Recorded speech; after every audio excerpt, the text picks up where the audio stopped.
En parallèle, il faut aussi, au-delà de la mesure, il est très souvent préconisé d'organiser le suivi de l'impact sur le moyen et sur le long terme.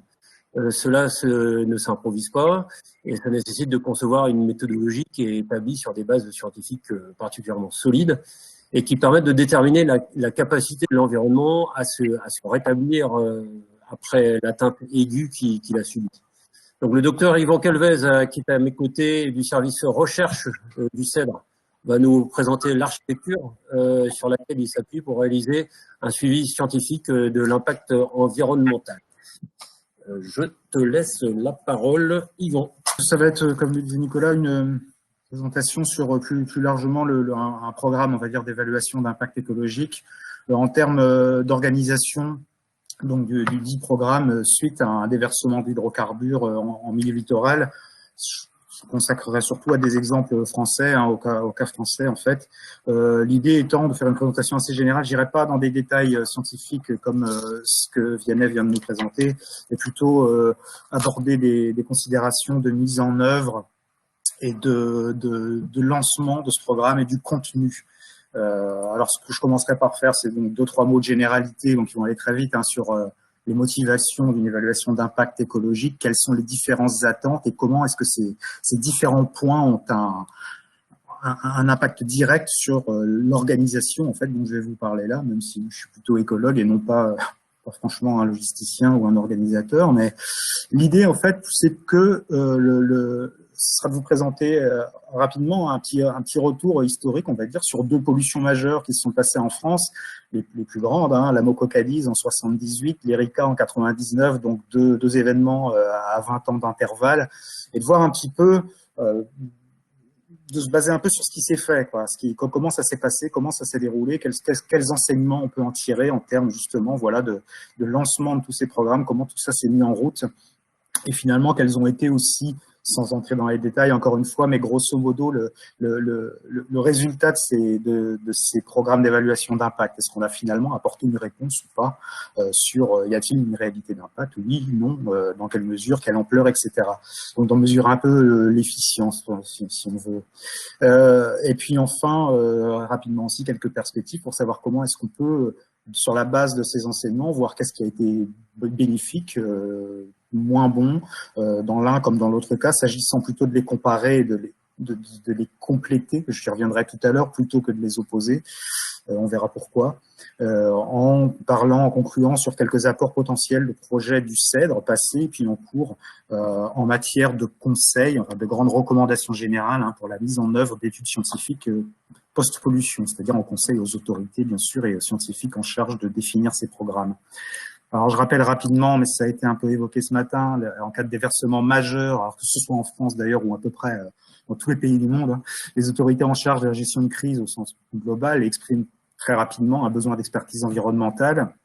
D'abord, ça se fait sentir dès les premières heures, premiers jours, premières semaines, lorsqu'on a des arrivages sur le littoral, même parfois avant, quand il y a un bateau, par exemple, quand c'est un bateau, un pétrolier qui est en avarie au large, on s'en inquiète déjà d'avance, parce qu'il y a une nécessité donc d'informer le public qui va avoir des inquiétudes plus ou moins bien éclairées, mais c'est des inquiétudes quand même. Il faut en prendre compte, les différentes parties prenantes également, donc les acteurs socio-économiques, les collectivités territoriales, etc. Il faut les informer rapidement des risques d'impact ou de la survenance réelle d'impact écologique si on travaille dans les premiers jours après des arrivages massifs sur le littoral.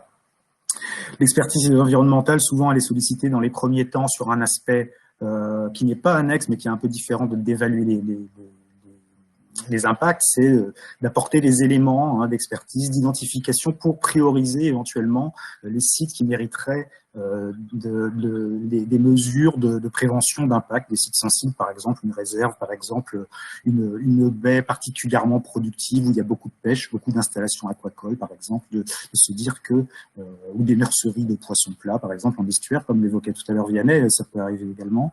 Donc c'est une première appréciation dans ce cas-là, dans la phase d'urgence. On n'est pas sur une caractérisation quantitative ou qualitative fine, on essaye de savoir ce qui se passe, quelles espèces sont en train d'enregistrer enregistrer un impact avec des échouements de carcasses, des choses comme ça, des oiseaux, des poissons ou autres. Et donc l'idée, c'est un petit peu ça dans cette phase d'urgence. Puis, au-delà, il y a une nécessité généralement qui se fait jour, c'est de préciser plus finement les impacts à des fins diverses.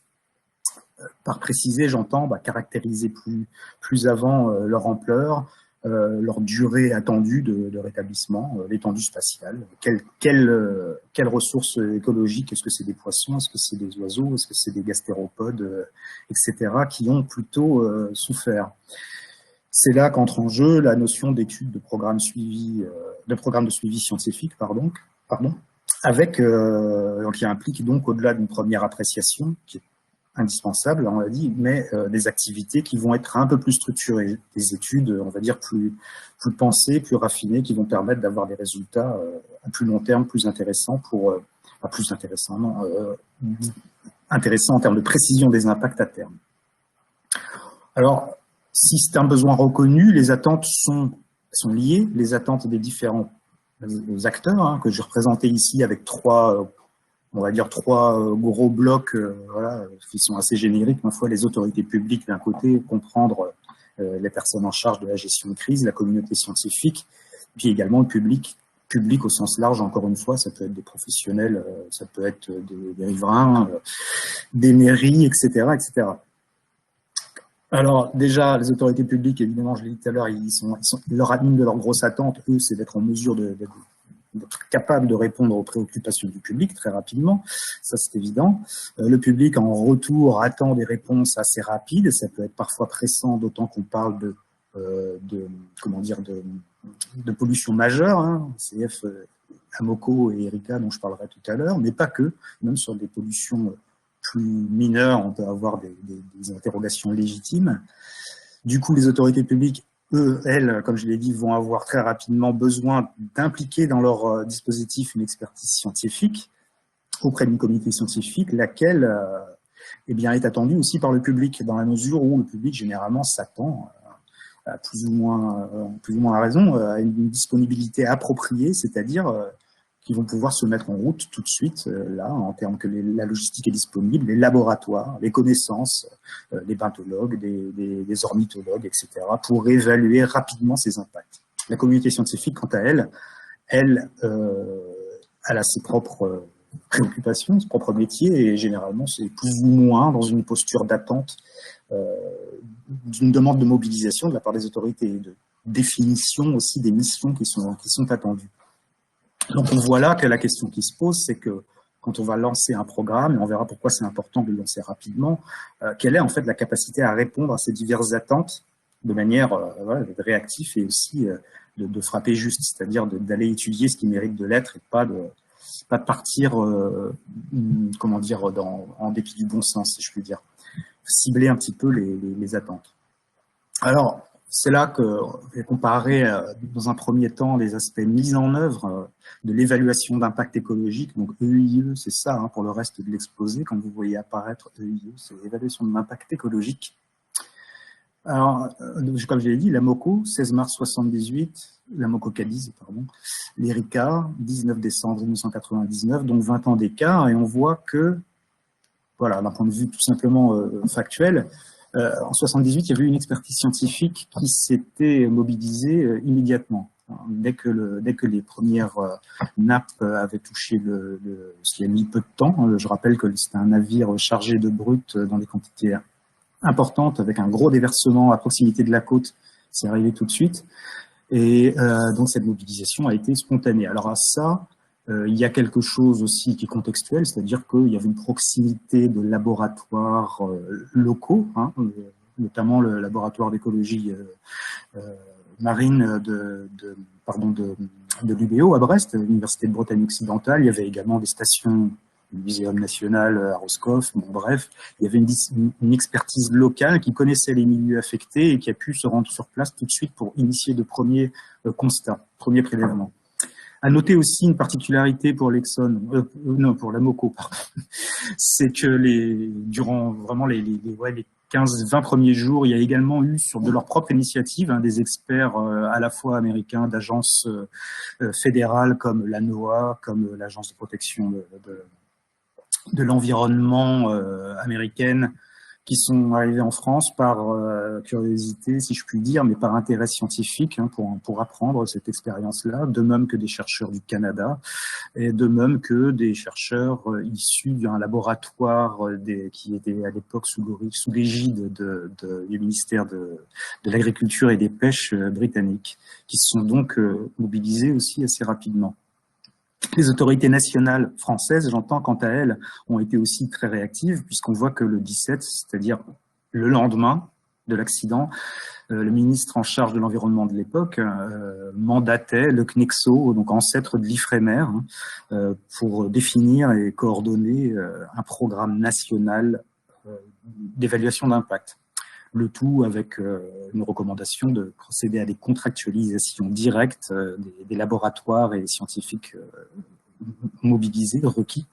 Ce qui a abouti finalement, ce qu'il faut retenir, ce qui est important, c'est un lancement rapide de ce programme national, donc financé par le ministère de l'Environnement. Financement sur 3 ans, j'y reviendrai tout à l'heure. Une autre particularité, je ne vais pas trop détailler parce que c'est vraiment très particulier à l'Amoco, c'est qu'il y avait eu un fonds spécial également par la société Amoco Transport, donc une filiale d'Amoco Oil à l'époque, qui avait confié un fonds à la gestion de l'agence fédérale américaine NOAA pour mettre en œuvre aussi un programme complémentaire au programme national français d'évaluation d'impact, qui avait abouti en 78, 4 mois après la pollution, à la création d'un comité scientifique conjoint NOAA-CNEXO pour voir comment faire bénéficier, comment alimenter et mettre en cohérence ces 2 programmes. Alors le cas est plus contrasté pour l'ERICA, puisque l'expertise scientifique à l'époque, la mobilisation a été, moins réactive, souple, j'ai pas trouvé d'autres termes. Un contexte aussi différent, c'est-à-dire qu'entre 99 et 78, il y a pas mal de choses qui ont changé. Et là, on est dans un monde où il y a sans doute plus de contraintes pour les scientifiques en termes de disponibilité. Il y a des engagements en cours, comme tout le monde, ils ont des contrats, des échéances, des livrables, des budgets à justifier, etc. Donc, il y a peut-être une moins grande liberté à se mobiliser, à s'auto-mobiliser. Et donc, sont restés un peu plus en attente d'une décision des autorités quant à l'organisation, au lancement d'un programme et puis aussi à leur financement, c'est sous-entendu. Il y avait également peut-être moins d'expertise scientifique locale dans les départements qui ont été les plus touchés, notamment, alors c'est pas le seul, mais évidemment, il y en a eu 4 ou 5, mais il y a la Loire-Atlantique, le sud de Finistère également ont été bien touchés par cette pollution. Et il y avait sans doute un petit peu moins de chances de ne pas avoir aussi proche, en tout cas, des laboratoires spécifiques en océanographie côtière et marine dans cette région. Les autorités nationales, elles, ont réagi relativement rapidement quand même, puisqu'il a fallu compter 2 mois et demi quand même, mais il y a eu assez rapidement une première décision prise en comité interministériel de l'aménagement du territoire, portant création d'un réseau de suivi des conséquences écologiques, je cite, et éco-toxicologiques de la marée noire due au naufrage de l'Erika. Je l'appellerai suivi Erika dans la suite de l'exposé, ça va plus vite. Et puis également de renforcer certains programmes nationaux de recherche appliquée, tel le programme LITO, qui existait depuis 1 an auparavant, dont il a été décidé aussi de voir comment on pouvait l'adosser à ce suivi Erika.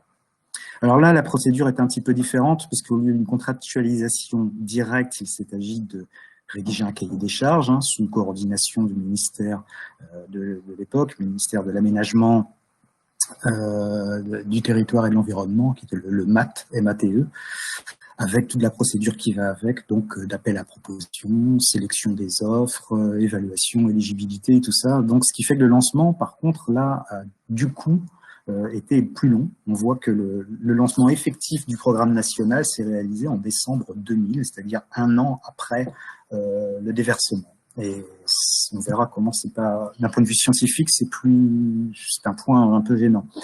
Sur un financement, cette fois à 5 ans. Là, rapidement, structure, organisation, vous avez compris sur la slide précédente, sur la diapo précédente, que le contenu de l'animation du programme national français suite à la MoCo Cadiz était confié donc entièrement au CNEXO, hein, qui en assumait la responsabilité avec un comité scientifique qu'il a formé lui-même avec, outre ses représentants, le laboratoire universitaire, Brest, Paris également, il n'y avait pas que du local, des labos du CNRS, du MNHN et j'en passe. Il y en a eu quelques autres encore. Donc, ça a été eux qui étaient vraiment en charge, ces structures qui étaient en charge de la définition et du pilotage du projet. Avec le comité scientifique conjoint que j'ai évoqué tout à l'heure, NOAC-NEXO, qui lui veillait à l'articulation entre les deux programmes pour essayer de pas doubler les choses, quoi, de pas faire les choses en double, mais plutôt de les compléter. Donc le programme complémentaire financé via la NOAA par Amoco finalement, et le programme national. L'ERICA avait une structure de gouvernance un peu plus complète. Je ne vais pas détailler tous les participants, mais il y avait donc un secrétariat permanent présidé par le ministère de l'Environnement, qui était chargé en gros de la mise en œuvre et du déroulement grosso modo du programme, c'est-à-dire les financements, est-ce que ça tourne, etc. Donc de son orchestration, on va dire au sens large du terme. Il ne travaillait pas seul, bien sûr, il y avait un conseil scientifique constitué d'experts français, des scientifiques et 2 Européens, qui étaient chargés, eux, de valider le contenu scientifique à la fois du cahier des charges et également l'éligibilité des propositions qui remontaient des laboratoires, des scientifiques, et la qualité ensuite, dans un deuxième temps, la qualité scientifique des études proposées. Ce qui est intéressant aussi, c'est ce comité de pilotage national. Vous voyez, il y avait beaucoup d'acteurs, notamment les ministères concernés, des représentants des ministères concernés et de leur direction régionale, les DIREN à l'époque par exemple, des représentants également d'associations, la LPO, Bretagne Vivante, FNE, des divers établissements, les agences de l'eau, l'ADEME, le Conservatoire du Littoral, le CEDRE, un représentant du conseil scientifique, et puis également, ça c'est intéressant aussi, ne pas oublier les collectivités territoriales, c'est-à-dire via les conseils régionaux, conseils généraux, des représentants de l'association des maires de France qui représentaient aussi les mairies affectées. L'idée c'était de non pas d'émettre forcément un avis exclusivement scientifique, mais de vérifier que le contenu du programme était conforme aux attentes et aux interrogations de tout le monde, si je puis dire, que ça convenait, qu'il n'y avait pas de trou dans la raquette dans ce programme.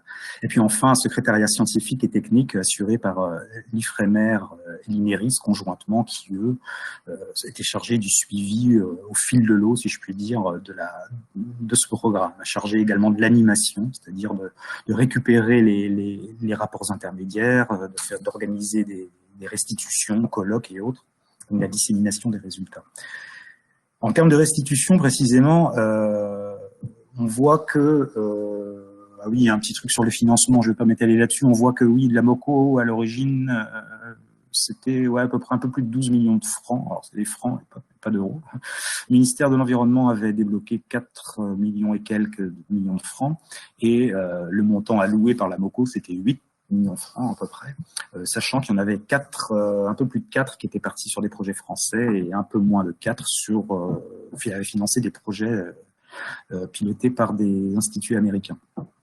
Durée de 3 ans, je l'ai dit tout à l'heure, environ 40 projets avec des restitutions qui, sans le détailler, vous voyez, sont assez riches et surtout sont assez rapides. Et si vous voyez, déjà en juin 1978, c'est-à-dire au bout de 3 mois, c'est vraiment pas grand-chose, la conférence annuelle du Conseil international d'exploration des mers avait intégré une séance particulière à l'instigation du CNEXO, et une réunion d'un groupe de travail spécifique à MoCo, avec dans la foulée une publication des actes de colloque par le CNEXO. Donc très rapidement, il y avait déjà une première synthèse, évaluation de la situation, grosso modo, si je puis dire. C'était pas encore affiné, mais il y avait déjà des choses qui étaient publiées et disponibles et restituées. 20 mois plus tard, un grand symposium international toujours tenu par le CNEXO, a été suivi de publications d'actes, de colloques et de rapports, de synthèses très volumineux, très copieux, tandis que 3 ans après, ce rapport était mis à jour par le CNEXO, c'est-à-dire en juin 81, et 1 an plus tard, c'était le rapport conjoint NOAA-CNEXO qui faisait le bilan à 4 ans et quelques, de l'ensemble des résultats et des conclusions qui étaient, donc c'est des documents assez copieux, assez riches, qui sont sortis relativement vite. Les RICA, vous voyez, il y a une différence de financement, hein, à peu près 30 millions de francs qui étaient gérés par le ministère de l'Environnement directement pour le suivi RICA, 30 autres qui, eux, venaient évidemment aussi du ministère, mais qui étaient confiés à la gestion des DIREN pour des projets ciblés selon les départements et régions qui nécessitaient des projets plus particuliers, puisque la pollution n'a pas affecté identiquement les 5 départements qui ont été touchés finalement. La durée était de 5 ans pour ce qui était des projets suivis RICA, du MAT, enfin du ministère de l'Environnement, et les projets confiés à la gestion de la DIREN étaient un peu plus courts, 3 ans, les projets spécifiques, hein, sont étendus jusqu'à 2003. Grosso modo, on est à peu près au même montant de projet, on est à 38 projets là, un peu pareil que pour la MOCO. Les restitutions, en revanche, ont été un peu plus tardives, puisque vous voyez qu'il y a eu 2 conférences scientifiques qui ont eu lieu, qui ont été organisées donc, par cette structure de pilotage à 2 ans et à 4 ans après l'accident, donc c'est des délais un peu plus conséquents, sachant qu'à T plus 5 ans, en octobre 2004, ont été publiés les actes de la conférence de la deuxième, celle qui s'était tenue 1 an auparavant, qui ont été publiés par l'IFREMER dans un numéro spécial de leur revue Aquatic Living Resource. À part ça, en termes de résultats ou de restitution, sous forme plus ou moins élaborée, ça peut être de la pédagogie aussi, il y a eu une exposition itinérante qui a, je crois, circulé 1 an ou 2, je l'ai pour ma part pas vu, donc je ne ferai pas je ne peux pas vous en dire beaucoup plus, et un site institutionnel qui avait été créé quand même, à vocation relativement générique et informative, voilà, dont l'adresse apparaît, mais n'allez pas dessus, puisqu'il n'existe plus, il a été actif 4 ans, me semble-t-il. Voilà donc un aspect, sans aller trop dans les détails, des rendus. Maintenant, si on s'intéresse maintenant aux résultats et aux enseignements, encore une fois, là, je ne vais pas aller dans des trop gros détails qui nous emmèneraient trop loin, mais je prends quelques exemples simplement de la MOCO, d'acquisition de connaissances, où il y avait eu quand même des avancées intéressantes. Bon, il faut reconnaître que c'était 78, c'était un des premiers, pas le premier, il y avait le Torrey Canyon avant, etc., mais c'était quand même un événement assez fondateur, ce qui explique aussi la richesse des connaissances. Hein. Mais là, à l'époque, avait été quand même identifié avec succès un certain nombre de processus de dégradation, de restauration des peuplements, notamment les communautés macrobenthiques des abers bretons, en substrat meuble, sablo-vaseux, vaso-sableux, qui avaient été bien décrites. Donc c'était une connaissance acquise à ce moment-là, c'était une bonne expérience qui a servi après dans d'autres d'ailleurs, qui a été utilisé et appliqué dans d'autres cas de pollution ailleurs dans le monde plus tard.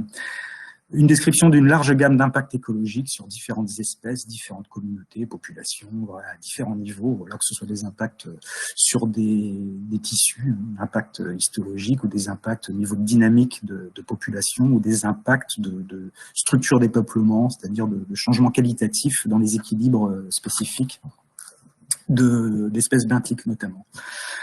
Avait été aussi identifiée une sensibilité tout à fait variable aux hydrocarbures des organismes, hein, entre les espèces même pour un même compartiment. Par exemple, les substrats rocheux, bon, certaines espèces, selon leurs caractéristiques, s'avéraient assez sensibles, d'autres récupéraient assez bien aux hydrocarbures, etc. Donc c'était aussi un savoir qui s'est construit à ce moment-là. D'autres processus, comme la cinétique de détoxication, l'ampleur des impacts en fonction des habitats, etc., sont des choses qui se sont trouvées enrichies et confirmées suite à la mococadise.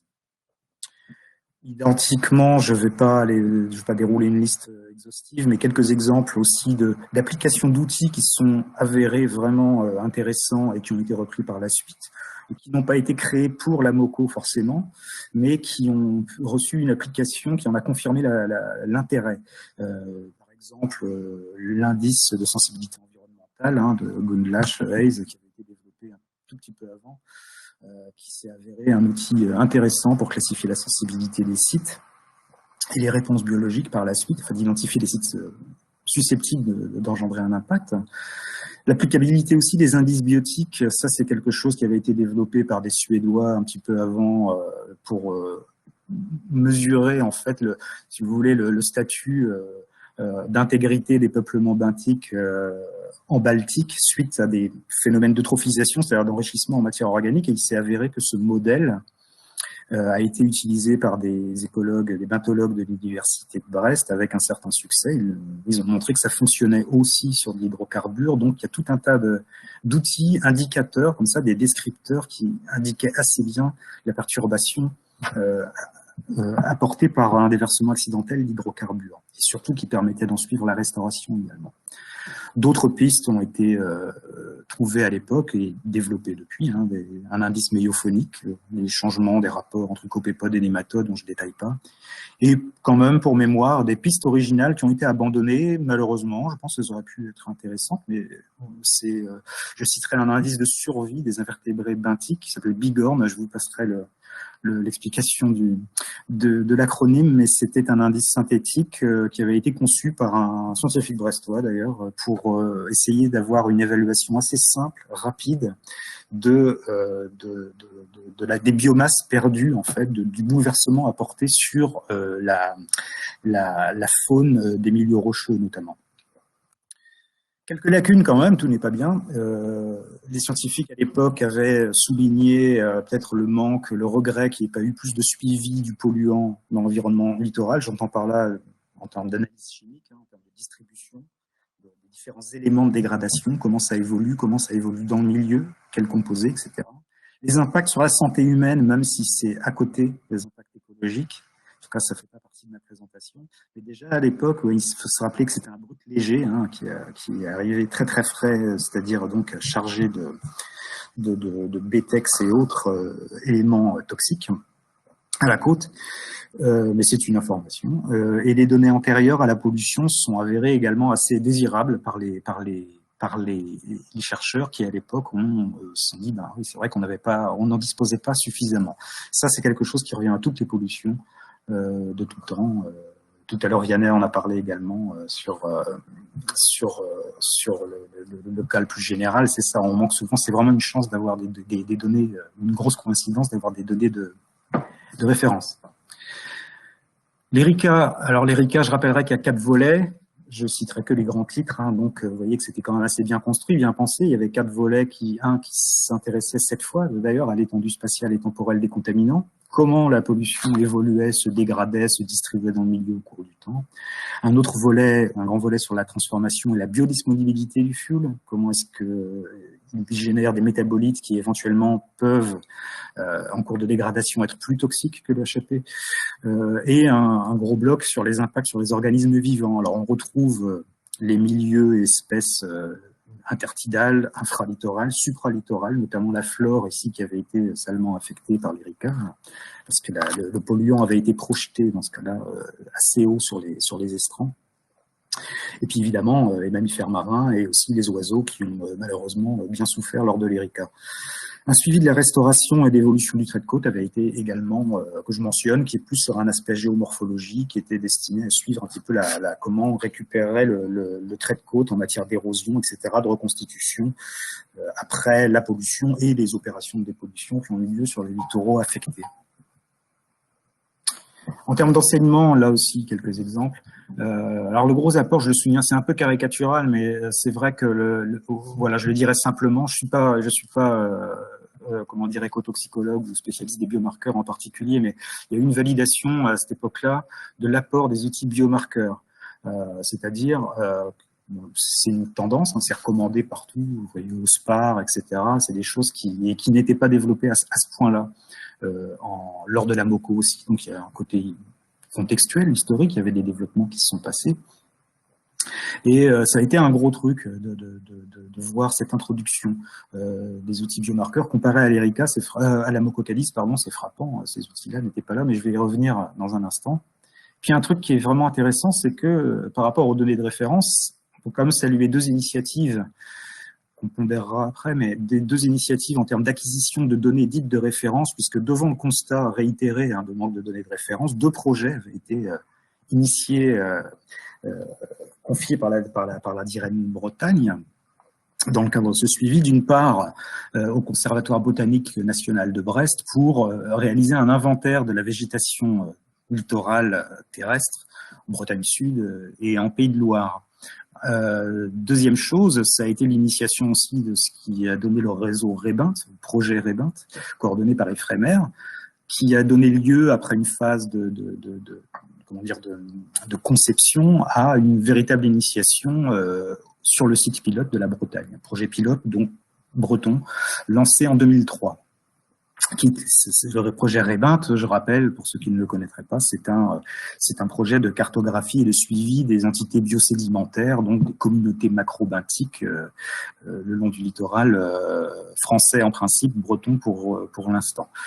Mais on peut se poser la question de la pérennité, ça c'est un enseignement aussi, puisque voilà, ça a un coût, ça coûte très cher et il faut trouver des financements, sachant que l'inventaire du conservatoire botanique que je viens d'évoquer à l'instant n'a malheureusement pas pu être actualisé au-delà de cette première réalisation, donc ça perd un petit peu de sa puissance, on va dire, c'est un petit peu ancien maintenant. Et quant au projet REBINT, c'est pareil, il y a des difficultés ensuite de trouver d'autres financements. En termes d'actualisation des données, ça peut être difficile. Et puis parfois, moyennant les financements qui sont trouvés, je sais que REBINT a continué sur des fonds européens FEDER vers 2005, je crois, qui ont permis d'étendre un peu ces travaux vers l'estuaire de la Loire, c'est-à-dire d'intégrer à la Bretagne un petit peu plus le haut de la Loire Atlantique.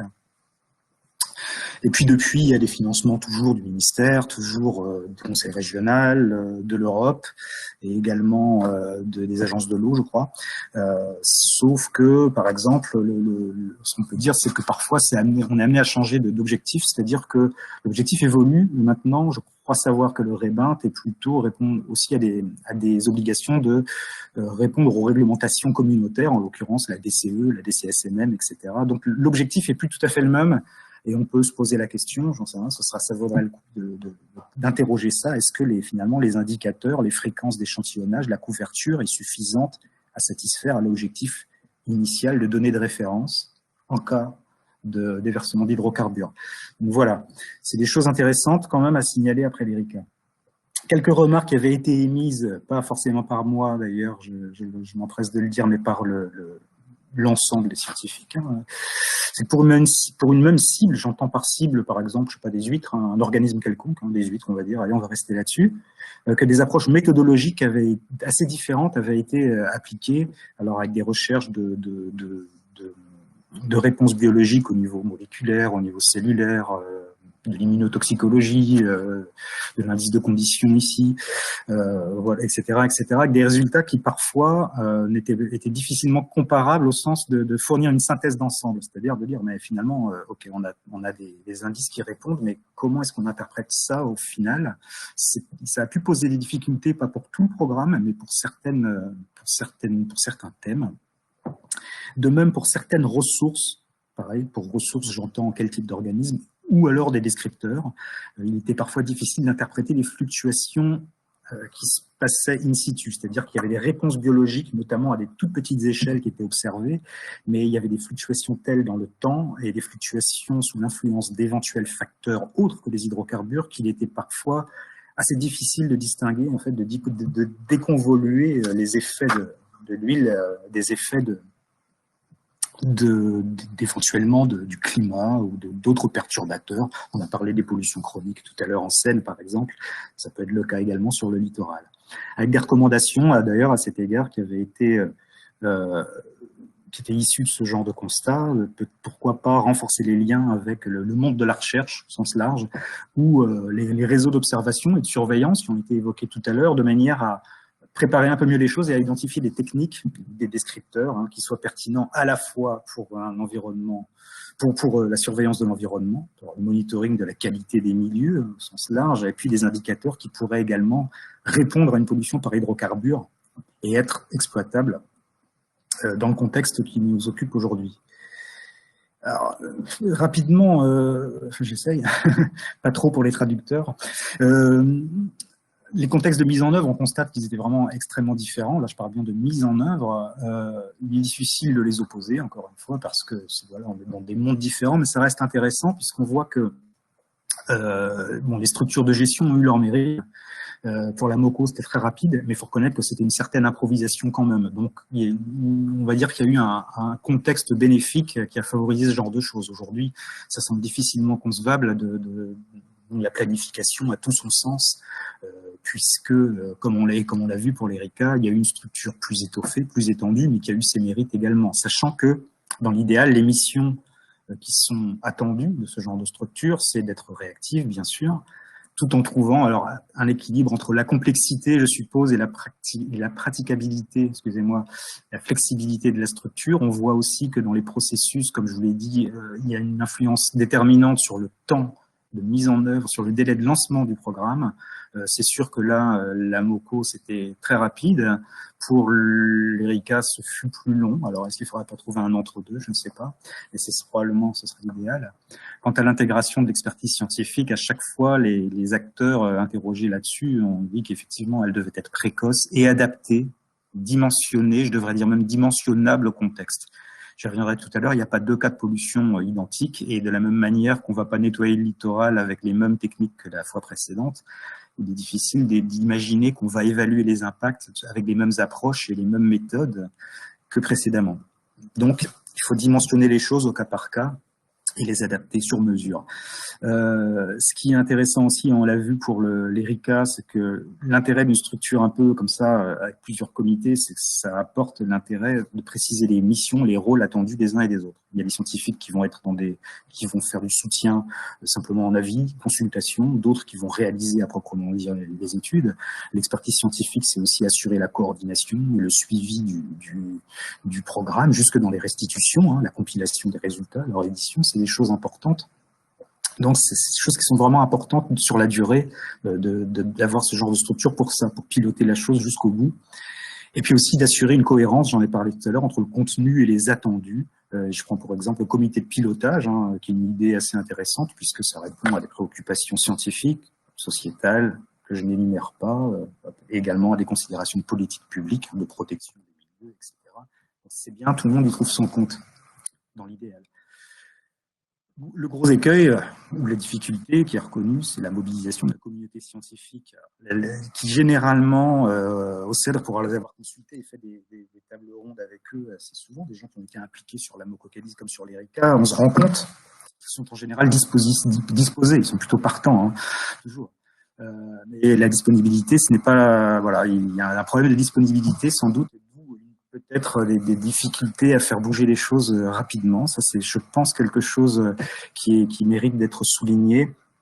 Les solutions, je ne sais pas, est-ce qu'il faudrait renforcer des liens en créant des groupes de travail, j'entends par là hors pollution, ou des référents dans des laboratoires, créer un réseau d'experts, de correspondants, mais à quel niveau? Régionaux, départementaux, entre des universités, qui inclure dedans. C'est des pistes de réflexion peut-être pour que les gens soient plus familiers les uns des autres peut-être et que lorsque l'heure de la mobilisation sonne, on sache mieux dans quel périmètre on va agir et pour faire quoi. Également les structures, les missions, il faudra s'interroger là-dessus. Il peut y avoir des structures publiques, privées, pourquoi pas des associations, mais pour faire quoi? C'est-à-dire qui va coordonner les études, qui va les réaliser, de qui a-t-on besoin pour un avis scientifique simplement. Et puis les processus de contractualisation aussi dont on a vu tout à l'heure qui sont voilà, qui sont très très influents sur l'initiation des études, sur laquelle j'arrive tout de suite. Là, c'est un problème organisationnel, mais ça a un retentissement scientifique direct, puisque plus les délais de lancement sont longs, plus on va tard collectionner, collecter et observer ce qui se passe. Ça veut dire que quand on perd du temps, on perd des données à court terme. Et donc, pour estimer les effets potentiels survenant à court terme, et qui ne durent qu'à un court terme, on peut perdre vraiment de la donnée. Donc, c'est là qu'on voit que l'organisation, du coup, a une retombée sur la qualité scientifique du résultat, ou au moins ça rend les choses plus difficiles. Le contenu des études, en soi, deux choses quand même qui me paraissent importantes. Ça, c'est des choses qui sont issues aussi de discussions, encore une fois, qu'on a eues au CEDRE. Je ne peux pas détailler là, mais encore une fois, des colloques, des tables rondes avec des acteurs scientifiques, cette fois. On constate quand même qu'il y a eu une évolution des techniques et des outils entre la MOCO et l'ERICA. Et quand je dis entre la MOCO et l'ERICA, ça a été l'Exxon Valdez, bien entendu, aux États-Unis, ça a été l'Agency en Espagne, ça a été le BRER, le CM Press, etc. Donc une durée, en fait, les années 90, on va dire, où il y a eu, lors des évaluations d'impact écologique suite à une pollution accidentelle, un développement d'outils type biomarqueurs. De fait, en 78, il faut voir que la Mococadis, c'était essentiellement un accent sur des approches, alors que, je dirais écologique, c'est une expression, hein, c'est-à-dire qu'on recherchait des impacts à des niveaux d'organisation de la biologie assez élevés, c'est-à-dire au niveau des communautés. On ne regardait pas un individu, une cellule, un tissu, on regardait des communautés, voilà, dans leur ensemble, ou un certain nombre de populations. Telle ou telle espèce de poisson, telle espèce d'invertébrés marins, etc. L'idée, c'était d'avoir une vision synthétique, sachant qu'on utilisait ces communautés comme un indicateur de la qualité de l'environnement dans lequel ils se situent. Il y avait également, ça n'a pas empêché qu'il y ait eu des études au niveau subindividuel, on va dire, hein, des études d'indices de conditions, des descripteurs physiologiques synthétiques, ça a été évoqué tout à l'heure, la respiration, la croissance, que sais-je, des lésions histologiques aussi qui ont été avec succès utilisées. Mais l'ERICA, lui, c'est plus marqué par des recherches de réponses qui mettaient en jeu des techniques plus modernes, c'est sûr, plus technologiques aussi, ciblées à des niveaux inférieurs de l'organisation biologique, qui ont donné des résultats intéressants, comme on le sait, en matière d'exposition, donc les marqueurs d'exposition, les marqueurs d'effet. Voilà, Vianney en a parlé tout à l'heure, je ne vais pas détailler, mais c'est des choses qui peuvent être, juste pour en illustrer la diversité, voilà, c'est des effets génotoxiques, par exemple. Là, on veut vraiment rechercher des effets moléculaires, au niveau de l'ADN, par exemple, les adduits à l'ADN, rechercher doser également la présence de peroxydes lipidiques, hein, qui sont des produits qui résultent en fait de la dégradation naturelle par les organismes des hydrocarbures, qui peuvent s'avérer tout à fait compromettants pour la survie des organismes. Les marqueurs d'exposition, c'est les systèmes enzymatiques type EROD, cytochrome P450, etc. Je ne détaille pas. Donc c'est des choses qui sont très puissantes et finalement, toute cette expérience, l'ERICA, et ce qui s'est passé entre l'ERICA et la Mococadis, hein, j'insiste, même si je ne les détaille pas, on a vu qu'il y avait un accroissement, en fait, au fur et à mesure du temps, dans ces évaluations d'impact, de la capacité à détecter, à enregistrer des fluctuations, c'est-à-dire des réponses biologiques, des perturbations, à des niveaux divers, sur des descripteurs, j'entends, très nombreux. Voilà, je le dis, c'est des molécules, c'est les cellules, c'est voilà.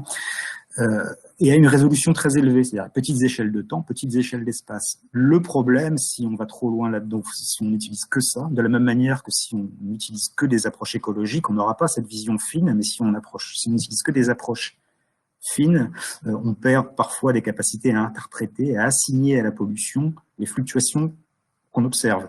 Il y a par exemple les systèmes enzymatiques, EROD, dont on sait qu'il est influencé par les hydrocarbures, certes, mais il peut être influencé par d'autres contaminants, voire par des cycles naturels reproductifs, par exemple. Et donc, il y a plusieurs facteurs, parfois, qui font que des réponses ne sont pas toujours spécifiques. Donc, il faut tâcher de développer des spécificités en utilisant des biomarqueurs croisés, ça a été évoqué tout à l'heure aussi.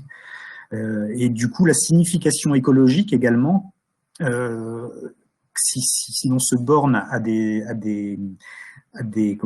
approches à petite échelle, la signification écologique au niveau supérieur de l'organisation biologique, j'entends par là les espèces, les populations, les peuplements, sont parfois un petit peu difficiles et devraient, à mon sens, être complétées, c'est pas qu'à mon sens, j'en parlerai tout à l'heure, d'approche écologique, c'est-à-dire que c'est intéressant de savoir comment un organisme et à quel niveau il est perturbé par les hydrocarbures. Est-ce que c'est endocrinien? Est-ce que c'est de l'immunotoxicologie? Est-ce que c'est une immunodépression? Mais au final, ma population, elle se porte comment, quoi? Est-ce que j'ai des mortalités? Est-ce qu'elle disparaît? Est-ce que j'ai des fluctuations? Est-ce qu'elle s'en remet tout simplement ou pas?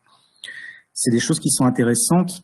Et donc, cette expérience de cas concrets et d'autres que je ne peux pas développer ici par manque de temps, mais apportent tous des enseignements qui sont très variés, mais les contextes sont très différents. C'est pour ça que les contextes étant différents, contexte de mise en œuvre, hein, les outils à disposition à ce moment-là se complètent, doivent être complétés. Voilà. Il ne faut pas les opposer, mais essayer de croiser un petit peu tout ça.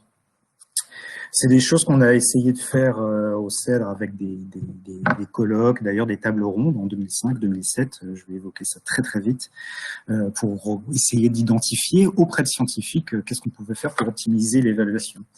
Deux axes et je n'irai pas plus loin, c'est la minimisation des délais de conception et de lancement du programme. On a vu à quel point plus on va vite, plus c'est important scientifiquement aussi. Et d'adapter toujours ce contenu aux besoins et aux questions. C'est-à-dire pas faire de la recherche fondamentale, on est là pour faire de la recherche, des études scientifiques qui répondent à des questions concrètes, parfois plus simples que ce à quoi les scientifiques sont naturellement enclins dans leurs travaux de tous les jours. Une idée qui est souvent, depuis la MOCO en fait, qui est séduisante et qui est souvent soulevée, c'est celle de comment pourrait-on faire pour minimiser ces délais, pour avoir un contenu adapté? Est-ce qu'on ne pourra pas prédéfinir les méthodes et les protocoles d'évaluation d'impact, autrement dit le contenu des études? Oui, mais quelles recommandations? Encore une fois, il faut que ce soit adaptable, pas simple. Alors, qu'est-ce qui existe actuellement? C'est vrai que pour le cas français, on a le guide de révision des dispositions spécifiques Polmar qui préconise bel et bien la planification d'actions pour évaluer les effets des marées noires accidentelles, constituant technique numéro 8. Mais il y a actuellement peu de recommandations très détaillées. Autre chose disponible, c'est le guide CEDRE qui date de 2001 déjà, qui fixe un peu qui évoque les motivations, les finalités de l'impact écologique. Je ne vais pas y revenir, je crois que je les ai assez dites. Et qui propose un aperçu, mais global, général des composantes, les oiseaux, la flore, la faune, qui entrent dans ce périmètre potentiellement. C'est plutôt quelque chose de pédagogique, d'informatif, mais qui n'a pas vocation à aller dans le détail des approches scientifiques à préconiser, à prioriser. Et dans ce cadre-là, on a un projet qui est en cours au CEDRE, où je vous parle, l'idée ce serait de faire un document de synthèse, justement, a priori, qui serait plutôt destiné, mais pas que, mais qui serait utile aux entités françaises en charge de définir et de lancer une étude d'évaluation environnementale. Par entité, j'entends les autorités responsables, c'est-à-dire ça va être les représentants des différents ministères, etc., et des experts scientifiques. Il faut que ça parle à tout le monde, en fait. Et le but, c'est d'apporter vraiment des éléments, alors je dirais pas de définition, mais de cadrage d'un programme d'évaluation d'impact écologique. Avec un volet, ça a été évoqué un peu ce matin pour d'autres raisons par Peter Taylor, c'est que l'intérêt, c'est d'avoir quelque chose de pédagogique qui permet d'évaluer d'abord les risques, les priorités. Toutes les pollutions sont différentes. On va essayer d'apporter dans ce document des éléments de contexte, le type de pollution, son ampleur, où est-ce qu'il se produit, quelles sont les conditions météo en mer, etc., avant qu'il y ait des arrivages, quelle est la caractéristique de ce fuel, parce que tout ça, ça influe sur son devenir dans le milieu et éventuellement sur les risques de toxicité, etc., pour le milieu, les risques d'impact.